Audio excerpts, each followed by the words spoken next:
galma gayuu didde ganamudaa darka waaqanurraa guuti qabaannullee akka mana olleen beeynu yoo hojidha akka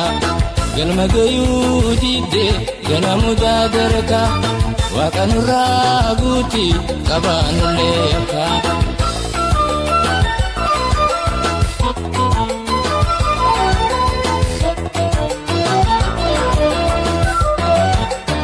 ganama baisa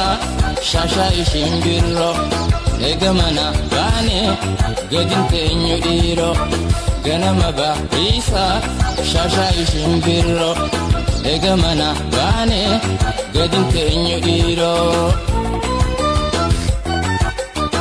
ujida guritoine wata kalengarru koni fanyasiada hogayu hiraru Rabbini dandeessa atirraa jijjiiru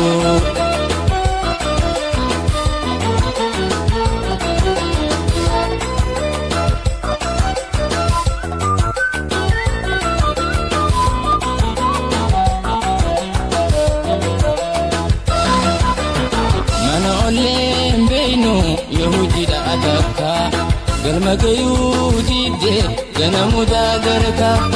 waaqanurraa guuti qabaannullee akka mana olleen beeynu yoo hojidha adakka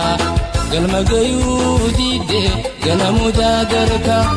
waaqanurraa guuti qabaannullee akka